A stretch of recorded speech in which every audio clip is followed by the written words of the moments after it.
வெளிநாட்டுக்கு போறேன் அங்க ஜாதகம் ஒர்க் அவுட் ஆகுமா ஒர்க் அவுட் ஆகுது. வெளிநாடுகளுக்கு போகும்போது ஜாதகம் வேலை செய்யுமா செய்யாதா நிறைய பேர் சொல்றது உண்டு. கடல் கடந்துட்டா நம்ம ஜாதகம் வந்து இதாகாது அப்படின்னு சொல்லுவாங்க. சரி, இப்ப நம்ம பார்க்க போறோம் ஏன் அப்படின்னு. ஃபர்ஸ்ட், எந்த நாட்டுல இருந்தாலும் ஜாதகம் வேலை செய்யும் சார். வெளிநாட்டுல வந்து கஷ்டப்படுறவங்க இருக்காங்களா இல்லையா? இருக்காங்க. வெளிநாட்டுல வந்து வேலை கிடைக்காதவங்க இருக்காங்க. பாஸ்போர்ட், விசா, டாக்குமெண்ட்ஸ் நடக்காதவங்க இருக்காங்க. கண்டிப்பா இதெல்லாம் இருக்கதான் செய்யும், இல்லாமல்லாம் இருக்காது. எந்த நாட்டுக்கு போனாலும் ஜாதகம் வேலை செய்யும். என்ன ஒரே ஒரு விஷயம் இருக்கு, இந்த வெளிநாடு பிரயாணம், இந்த கடல் கடந்து போறது அப்படிங்கிறது ஜாதக கட்டத்துல 12ஆம் இடம். அப்ப அப்படி போனோம் அப்படின்னா அந்த விரயம் இதெல்லாம் அந்த பாவம் வந்து வேலை செய்யும். உள்ளூர்ல இருக்கும் போது பாதிப்பை விட அது கம்மியா இருக்கும். அதுதான் எடுத்துக்கலாமே தவிர வெளிநாட்டுக்கு வந்தா நமக்கு ஜாதகமே வேலை செய்யாது அப்படிங்கறதெல்லாம் இல்ல. வெளிநாட்டுக்காரங்களே இப்ப பார்க்க ஆரம்பிச்சிட்டாங்க. நீங்க வைத்தீஸ்வரன் கோயில்ல போய் பாத்தீங்கன்னா தெரியும், நாடி ஜோதனம் எத்தனை பேர் பாக்குறாங்க. வெளிநாட்டுல இருந்து வந்து வெயிட் பண்ணி இருந்து பாக்குறது எத்தனையோ பேர் இருக்காங்க. அதனால கண்டிப்பா அது வந்து வேலை செய்யுங்கிறதுதான் உண்மை.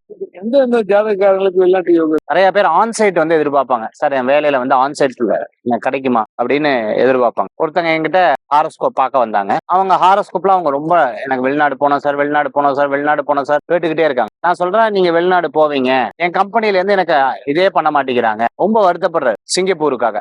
நான் சொல்றேன், இல்லப்பா கண்டிப்பா பண்ணுவாங்க. எனக்கு அந்த அளவுக்கு அவரே தன்னைத்தானே தாழ்த்துக்கிறாரு. எனக்கு அந்த அளவுக்கு கூட இங்கிலீஷ் எல்லாம் வராது சார், விடுங்க, உங்கள் ஜாதகத்துல இருக்குங்கிறேன். அவர் எப்பவுமே என்கிட்ட தொடர்புல இருந்துட்டு திருப்பியும் கேட்பாரு. நான் திருப்பி இதே சொல்லுவேன், திருப்பி கேட்பாரு, திருப்பி இதே சொல்லுவேன். அவர் கேட்கிறாரு, ஒருவேளை சார் என்ன சமாதானப்படுத்துறதுக்காக சொல்றீங்களா? உங்க ஜாதகத்துல இருக்குன்னு நான் சொல்றேன். கரெக்டா அவருக்கு வெளிநாட்டுல வாய்ப்பு கிடைச்சது. வெளிநாட்டுக்கு போறாரு, வேலைக்கு சேர்றாரு. அவர் சொல்றாரு, சார் எப்படி சார் ஆச்சரியமா இருக்கே, வெளிநாட்டுல இருக்கிறதுல பெரிய சந்தோஷம். ஒரு 4-5 வருஷம் போகுது சார். திருப்பி அவர்கிட்ட கேட்கிறாரு, சார் நான் இங்கேயே இருக்கட்டா ஊருக்கு வந்துட்டேன்னு கேட்கிறாரு. சிம்பிள். ஒரு மைண்ட் ஒரு விஷயத்துல நம்ம வந்து ஒண்ணு எதர் அங்க இருக்கணும், இல்லைன்னா இங்க இருக்கணுங்கிறதுல போனா 10 வருஷம் இருக்கணுங்கிற ஒரு எண்ணம் இருக்கணும். திருப்பி நான் அவர்கிட்ட சொல்றேன், இந்த மைண்ட் தாட் தான் உங்களுக்கு என்னன்னா திடீர்னு நீங்க இந்த ஊருக்கு கூட வந்துருவீங்க. ஏன்னா உங்க தசா புத்தி அப்படி காமிக்குது. நீங்க ஃபர்ஸ்ட் வெளிநாடு போவனா 100 தடவை கேட்டீங்க.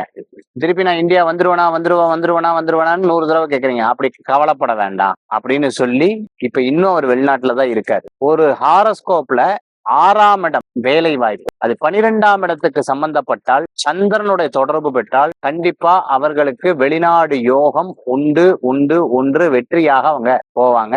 அதனால அதை பத்தி கவலைப்பட வேண்டிய அவசியம் கிடையாது.